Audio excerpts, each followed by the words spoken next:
Bonjour à tous, la gravité c'est un sujet très large et justement il y a une question que je me suis toujours posée, c'est de savoir si un objet plus lourd tombait plus rapidement qu'un objet plus léger. Et pour répondre à cette question, on est avec le professeur Balestra, vous la physique ça vous connaît. Concrètement, est-ce que c'est le cas? Eh bien Aristote l'affirmait, ça c'est vrai. Par contre, Galilée a voulu le tester. Si tu veux, je te propose de le tester aussi. Eh bien allons-y, je me laisse faire.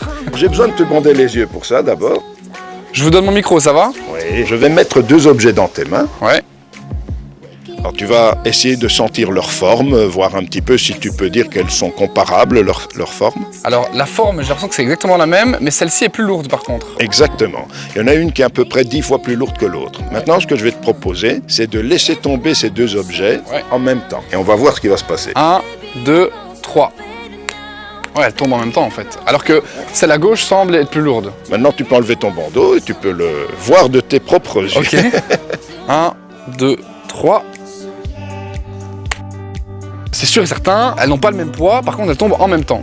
C'est ça. Et Galilée l'avait démontré il y a quelques centaines d'années déjà. Il s'est rendu compte que c'était plutôt la forme de l'objet qui avait de l'importance, donc sa résistance par rapport à l'air, et non pas tellement son poids. Mais là c'est peut-être parce que les deux balles étaient à 1 mètre du sol. Si on le fait beaucoup plus haut, ce sera peut-être différent. Professeur, je suis ici à 4-5 mètres de hauteur. En toute logique, elles arrivent en même temps au sol. Tout à fait. Ok.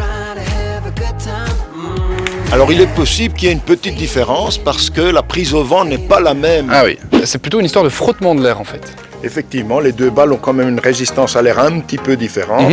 Et effectivement, la vitesse va un petit peu être altérée. Mais tu as bien vu que malgré le fait qu'elles ont 10 fois plus de poids l'une que l'autre, la vitesse n'est pas 10 fois plus grande. Donc dans un environnement où il n'y aurait pas d'air du tout, tous les objets tomberaient à la même vitesse. C'est exactement ça. Mais ça on ne peut pas le prouver sur Terre.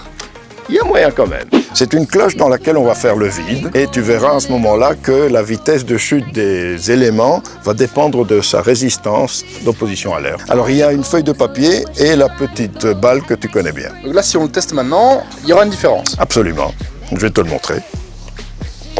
Voilà. Tu as bien vu, sans problème. En toute logique que la feuille de papier tombe après. Ok. Donc là maintenant on va faire le vide et on va tester. Absolument. Hop.